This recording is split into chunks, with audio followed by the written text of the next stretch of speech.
Hi friends, my name is Alyssa Chambers. This is Astrology and Makeup. This is the second part to my houses series. So this is going to be houses 5 through 8. So if you're not understanding those houses specifically, this is a good video for you. But if you don't understand the first 4, I would start there. I'm going to link the first one in the down bar, but it is the video right before this. There's a whole playlist of how to look up your chart, which is more than just your sun sign. So everyone thinks that they know their sign, but that's really just your sun sign. It goes a lot more in depth, and there's a lot more you can learn about yourself, which is what I love about astrology. So I'm going to do my makeup, and I'm going to talk about houses 5 through 8. Yeah. Thanks for watching. So this is my little disclaimer. The way that I have taught myself the houses is in a very specific way. And I find that when I explain it to people in this way, they really understand it, and it helps me to really understand it as well. So hopefully this helps for you. If this doesn't resonate with you or make sense to you, I'm very sorry. If you have any questions, please comment and I'll try to explain it to you the best way that I can. Or I have my Instagram linked down below. Feel free to message me about any astrology questions. But yeah, thank you for watching, and hopefully this helps you. Alright, so your chart is divided into a pie chart, and there's 12 sections, and each section is a different house. Now, if you have the correct time, then this should be correct. And it might not say what signs I'm saying. It'll say whatever sign is in your house. But everyone's houses are based on the same information, if that makes sense. So, for example, your 5th house is always represented by Leo. It doesn't matter if that's your Capricorn. It's represented by Leo. And that is actually what your 5th house is represented by, is Leo. So we're going to start off there. Now, in my first video, I explained how I think the houses are represented as stages of your life. So what I mean by that is each house, to me, the best way I can really explain what they represent is by using the metaphor of stages of life. So yes, they are represented by different signs, and if you don't know the signs, I have videos on those as well. And you definitely need to know that before you even start with the houses, or else it won't make any sense. So the signs are set in a certain order, and they start with Aries, which represents your 1st house. And it goes all the way through to Pisces, which is your 12th house. These things never change. It will always be that way. And I like to think of that to help me remember what the houses are, because that helps me to know that it'll never change. It'll always be the same. So no matter whose chart you're reading, the 5th house will always have some type of Leo energy to it.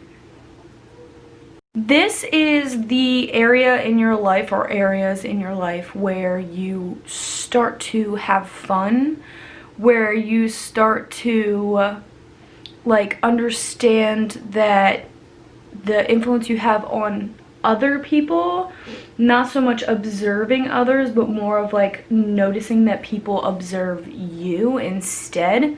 The first 4 were more of like babies, like you're learning about the world more than anything, and this is like starting to show it. So this is going to be your probably like a little bit of rebellious kind of stage, where it starts to be a little bit more back to like me, because your 4th house is Cancer, and that was when you started to learn to be a little bit more selfless and notice other people, like your mom, your family, stuff like that. And this is where you start to like a preteen be like, wait a minute, like this can be about me, and there's nothing wrong with that. So that's where you start to like learn your interest, learn what you're good at, learn what you shine at. So things in this house, any planets or signs in this house are what you're really, really good at, which is really cool. This is where you're going to have your more like childlike qualities that are manifesting into what you want to do. Like have fun, clubs that you join, whether or not you are a dramatic person, whether or not you feel like you are on a stage, because Leos often feel that way, that they are being looked at or on a stage. They just can't help it. That's just like a mindset that they're in.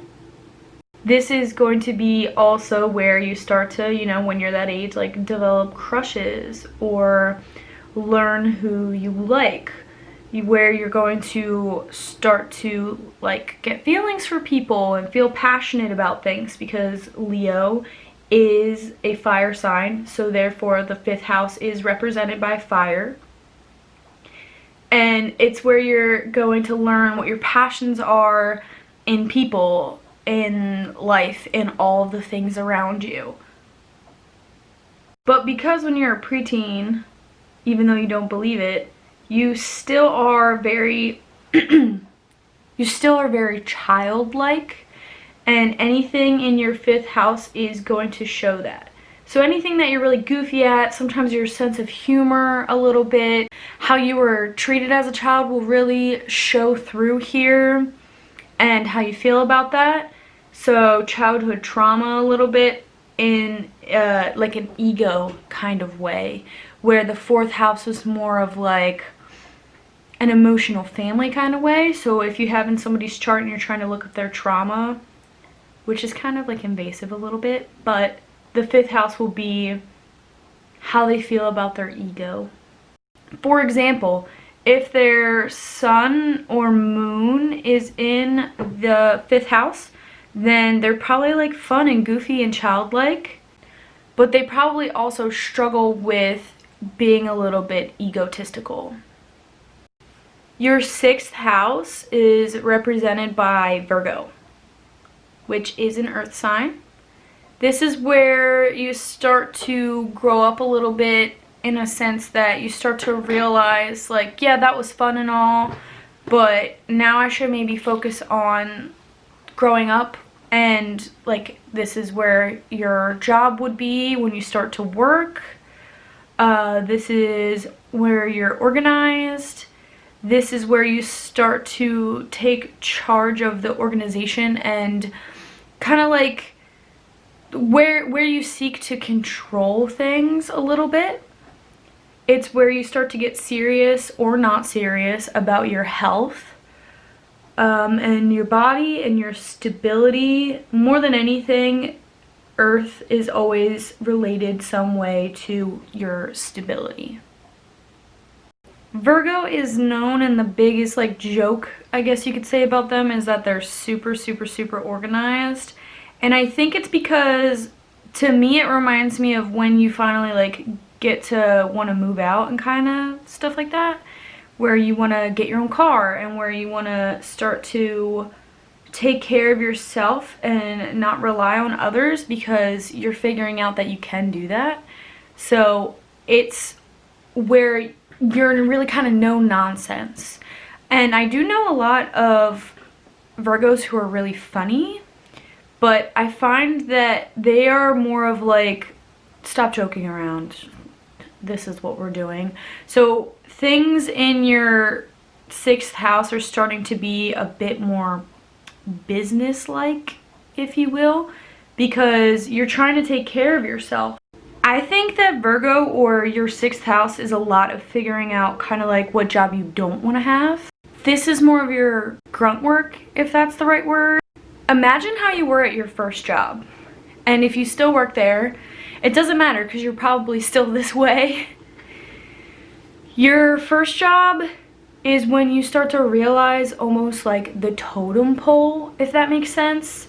And I feel like that's why Virgos have a hard time, is because they're realizing like, I can do this better, or this would be better this way, or this person does this way when they should be doing it this way. And you start to realize who's above and who's below and who, all of that type of thing. So anything in your 6th house is like that type of energy, where you're realizing people's like imperfections, where you're realizing your own imperfections, where you're really starting to like get out into the world in a business and like stability type sense. With that being said, that leads directly into your 7th house perfectly, which is represented by Libra. And Libra is partnerships. It's where you start to work like a team. It's how well you work in a team. Say you have a bunch of earth signs as your 6th house.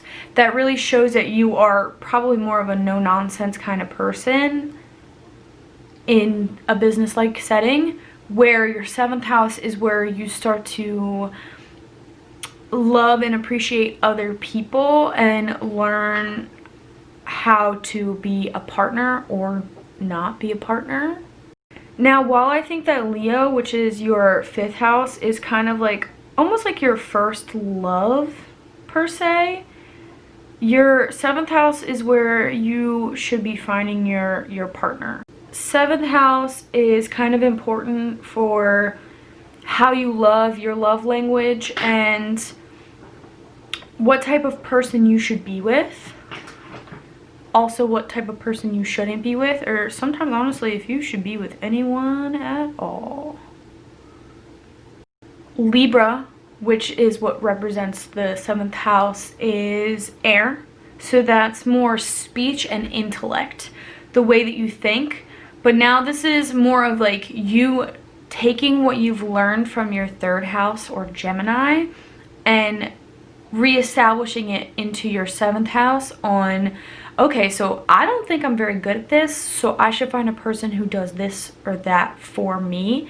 So like if your Venus is in the 7th house, which Venus is love, then that's going to really show you what type of person you should be with or who you think that you should be with. It might not necessarily be correct.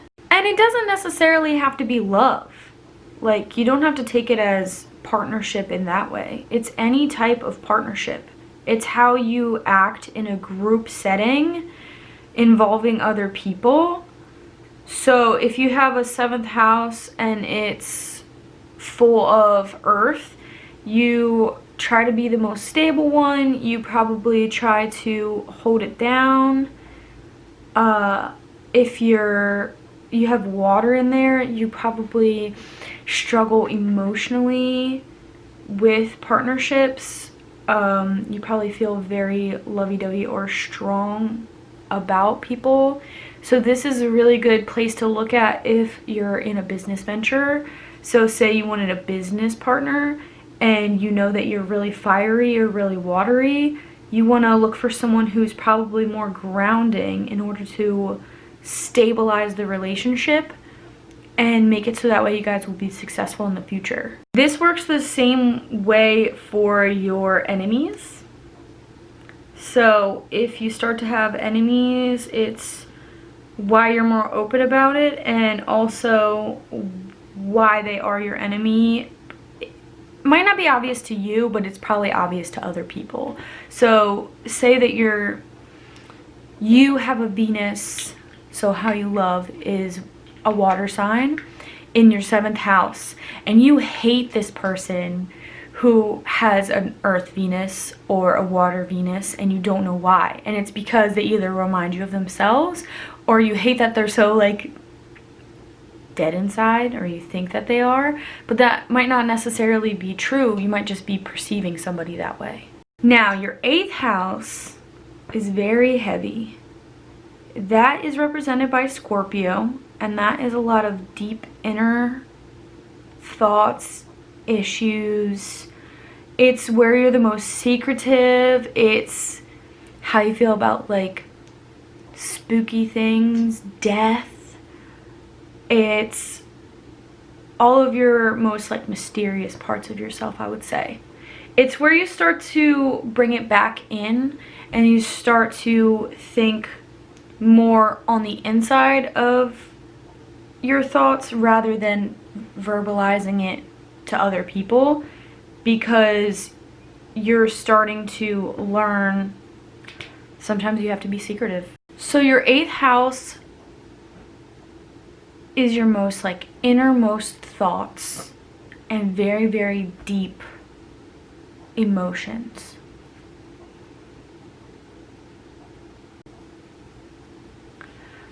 Your 8th house is going to be where you feel the pain of your emotions probably the most.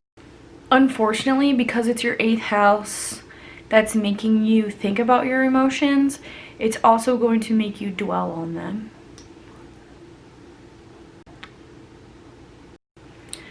The 8th house to me is one of the most interesting houses because it holds a lot of your childhood trauma in the very, very deep depths of yourself, because it's Scorpio, and Scorpio is water, and Scorpio is a fixed sign, so it's stuck and it gets really obsessive and it thinks about things a lot. So if you're one of those people who dwells on situations a lot, I would maybe take a look at your 8th house and see if that's what's causing it. Your 8th house is what represents how you handle crisis, how you handle your emotions, how verbal you are about your emotions, how much you keep to yourself, how secretive you are. It's how you feel about death. It's probably your experiences with death. It's your experiences in spiritualness a little bit now, because you're going from really worrying about yourself and learning a lot from your experiences of like learning to touch, feel, see, hear, all of your senses, and now you're becoming an adult in a sense in your houses of what you do about that. The 8th house is really your innermost like demons, if you will. It's that type of stuff that really sticks with you, things that have happened in your childhood that traumatized you. It's how you move on from them or don't. A lot of times it's don't. Your ability to be alone and handle things on your own, because you have a partner. If you look at all your houses, you have your partner, you have your, starting your job, what you want to do, you're figuring out your life, and now you are finally like, but what about me? Like, it's probably more of like you start to get in your like 20s and you're like, okay, well, I did all of these things, I experienced all of these things, and how does that shape me as a person, and how does it like affect me mentally? Now, this is a lot to take in. That's your 8th house, so it's your 5th house through your 8th house. Next is your 9th house, which is very similar to your 8th house, but it's in more of a way that you are taking your trauma and experiences and what to do with them moving forward, and how that affects you more through your adult life. Just because you aren't old doesn't mean that these things don't affect you. It's just things to look out for and things to really read about in your chart, and I find it really interesting. If you found this video helpful, please like and or subscribe. If you found this hard to understand, please ask questions. I love this stuff, so don't be afraid to ask. And also, thank you for watching.